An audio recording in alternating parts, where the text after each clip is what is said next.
Shabbat Shalom on this Parshat Vayechi, and he lived, talking about Yaakov Avinu, Abraham, our father. I'm going to be taking a circuitous journey, and I invite you to join me this morning. I'm going to be talking about a number of things. First of all, I'm going to be talking about the blessings that are given to Ephraim and Manasseh in that order, even though Manasseh is the oldest, and he should be the one in line for the birthright.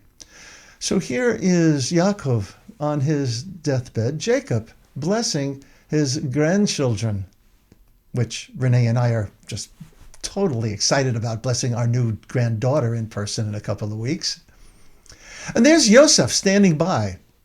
And he gave his father a hard time because he said, no, Dad.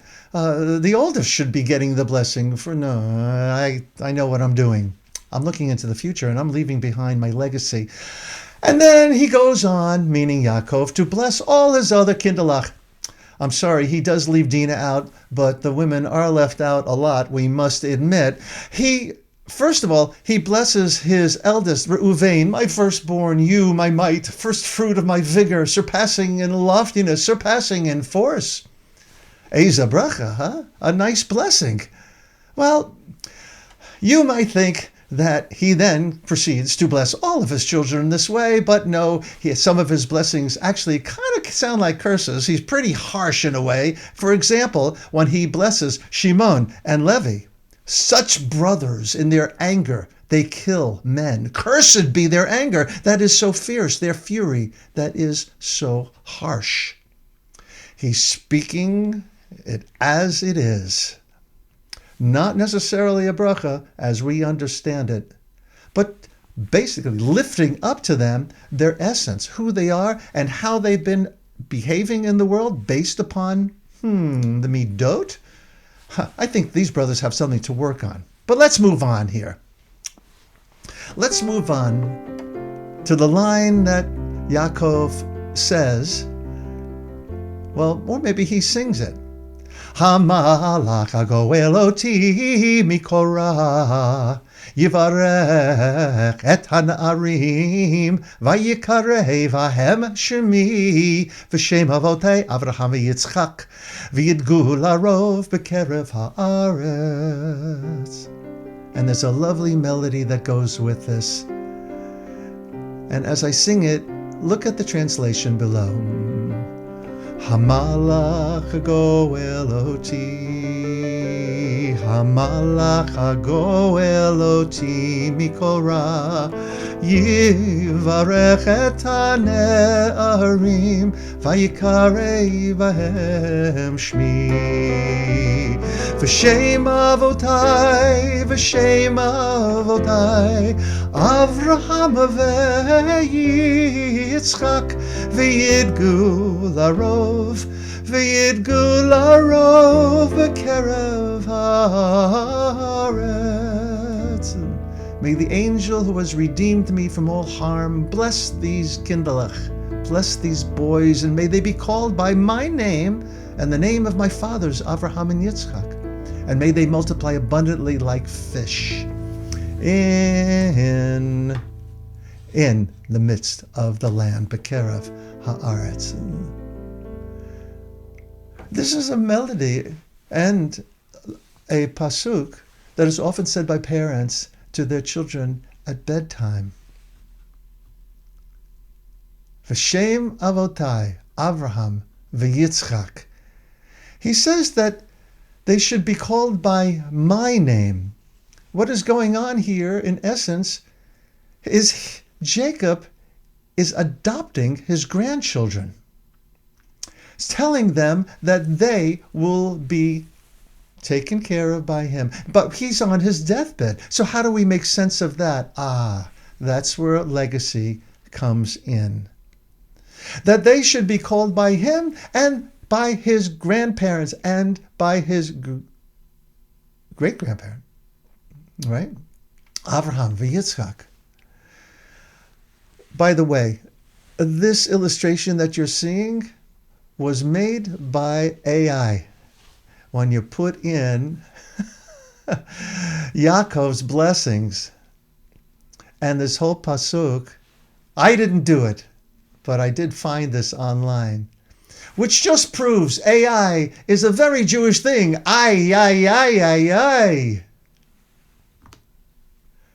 Avraham, the father of many nations. So why should the children should be blessed by Yaakov's names and by the names of Yaakov's father and Yaakov's grandfather? Because Avraham was Avraham, right? He was the father of the father of many nations, Harbe Am. And he brings with him the attribute of chesed. As we remember many weeks ago, in a different episode of As the Torah Turns, we see his chesed at work when he goes out to meet and feed the strangers in his midst. So we see why he would want to bless his children, not just through his name, but through his grandfather's name. And what about Isaac? Yitzchak, and I rejoiced. So here we have a life that he's wishing unto his grandchildren, a life that is of chesed, of kindness, and of rejoicing. Then many centuries later, Rav Nachman of Bratslav would instruct us that we're supposed to live life b'simcha, right? B'simcha, with joy.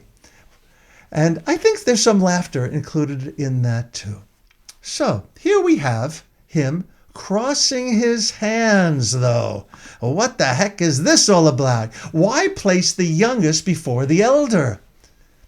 Well, there's a lot of reasons that are given. Perhaps Jacob is basically replaying the blessings given by his father and grandfather. History repeating itself. Remember that Yitzchak is also is dim of vision. And he gives the blessing to whom? He gives the blessing to the younger one, Yaakov. And Esav, of course, weeps because of that. And Yaakov is metaphorically bestowing blessings on the future generation, that through them he will live. And by the way, there are midrashim that say that Yaakov never died. I don't think they're talking about the way that Eliyahu Hanavi is supposed to have taken a chariot up to the heavens and never died. I think they're talking metaphorically in the same way that you and I will never die, but live on through our legacy. Here's another explanation for the crossing of the hands, why Ephraim comes first. His name means I will be doubly fruitful. And Menashe's name means causing to forget. So perhaps Yaakov is saying, don't live in the past. Even though we are blessed with the ability of memory, don't live there. But rather, be fruitful. Pru urvu is the bracha that he's giving to Ephraim because that's his name. However, we could look at it in a different way. Efer means ashes. And perhaps through Menashe's name, we're reminding us that we're capable of overcoming our challenges and building a brighter future. Clearly, we will be collecting the ashes of those who have perished during these terrible times in so many different ways for years and years to come, but we will not forget them. We will live, they will live through us. Jacob is building his legacy. He lives forever. And I haven't even gotten to the great part of this drash yet.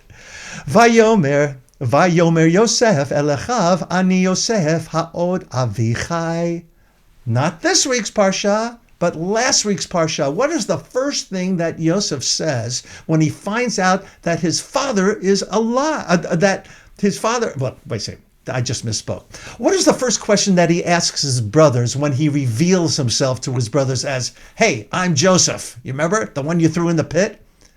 He asks the question, Ha'od avi chai? Is my father still alive? But we can also read this pasuk as Od Avi Chai.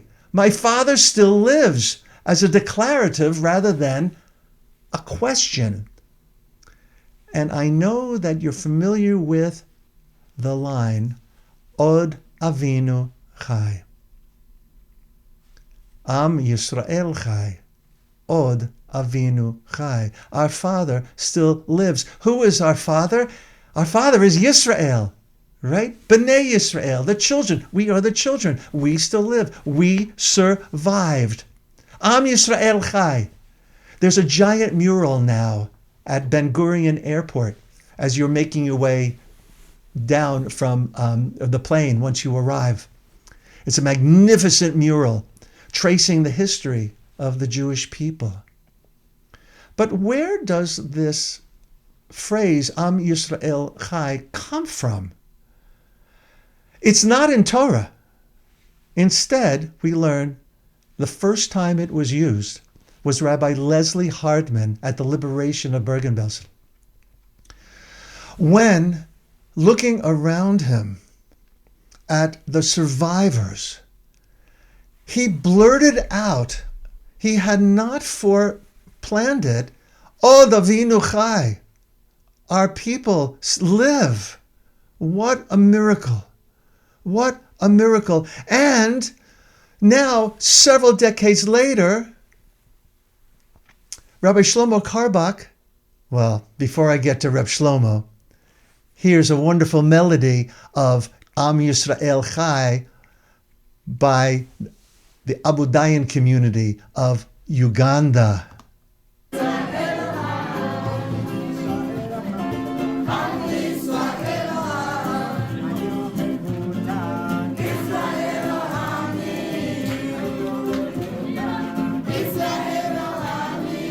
There's some simcha, huh?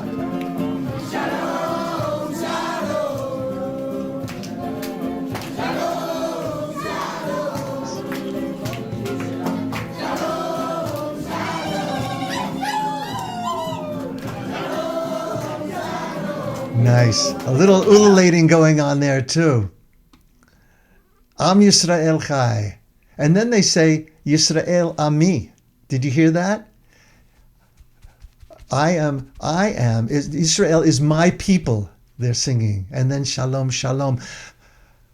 Reb Shlomo Carlebach was asked to compose a melody for the Soviet Jewry rally in New York in April of 1965. And the melody that he composed is one of the most beloved melodies that we know. Am Yisrael Chai, Am Yisrael Chai, Am Yisrael Chai, Am Yisrael Chai, Am Yisrael Chai, Am Yisrael Chai. And then he adds, Od Avinu, Od Avinu, Od Avinu Chai, Od Avinu, Od Avinu, Od Avinu Chai, Od Avinu Chai. Am Yisrael Chai from Rabbi Leslie Hardman. Od Avinu Chai from last week's Parsha, and we have a melody, a song to sustain us, and that we will live, and that we will live in joy. That's my bracha anyway for this week. May we be blessed with the joy to sustain us as individuals, and the perseverance for and with each other. Am Yisrael Chai. Because the word Am is spelled the same way as the word Im, with. So with each other, my sweet friends, we preserve and we make joyous and we renew and renew and renew to live out the legacy of those who came before us. May that be our blessing. Shabbat Shalom.